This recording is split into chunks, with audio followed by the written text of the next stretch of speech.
பங்குனி உத்திர திருவிழாவை முன்னிட்டு கோபி அருகே புகழ்பெற்ற பச்சைமலை சுப்பிரமணிய சுவாமி கோவிலில் ஆயிரக்கணக்கான பக்தர்கள் காவடி எடுத்து வழிபாடு செய்தனர். கோபி அருகே புகழ்பெற்ற பச்சைமலை சுப்பிரமணிய சுவாமி கோவிலானது அகஸ்திய முனிவரால் பாடல் பெற்ற ஆன்மீக ஸ்தலமாகும். இந்த கோயிலில் ஆண்டுதோறும் பங்குனி உத்திர திருவிழா வெகு சிறப்பாக கொண்டாடப்படுவது வழக்கம்.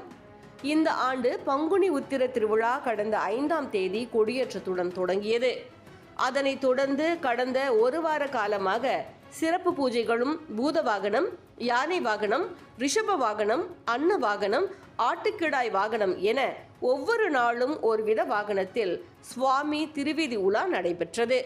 அதனைத் தொடர்ந்து நேற்று கல்யாண சுப்பிரமணியருக்கு திருக்கல்யாண உற்சவமும் நடைபெற்றது. திருவிழாவின் முக்கிய நாளான இன்று காலை முதலே ஆயிரக்கணக்கான பக்தர்கள் கொண்டு வந்த பால் காவடியில் இருந்து ஆயிரக்கணக்கான லிட்டர் பாலை கொண்டு சுப்பிரமணிய சுவாமிக்கு சிறப்பு அபிஷேகம் நடைபெற்றது. கோபி மற்றும் அதனை சுற்றி உள்ள மொடச்சூர், புதுப்பாளையம், கரட்டூர், கொளப்பலூர், நல்லகவுண்டன்பாளையம், பாரியூர் என பல்வேறு பகுதிகளில் இருந்தும் ஆயிரக்கணக்கான பக்தர்கள் அரோகரா கோஷம் முழங்க பால் காவடி, மயில் காவடி, இளநீர் காவடி எடுத்து உற்சாகமான ஆட்டத்துடன் கோவிலுக்கு வந்தனர். காவடி எடுத்து வந்த சிறுவர் சிறுமியர்களும் பாரம்பரிய இசைக்கேற்ப உற்சாகமாக ஆடிக்கொண்டே வந்தது காண்போரை பரவசத்தில் ஆழ்த்தியது. அதனைத் தொடர்ந்து திருவிழாவின் முக்கிய நிகழ்ச்சியான தேரோட்டம் நடைபெற்றது.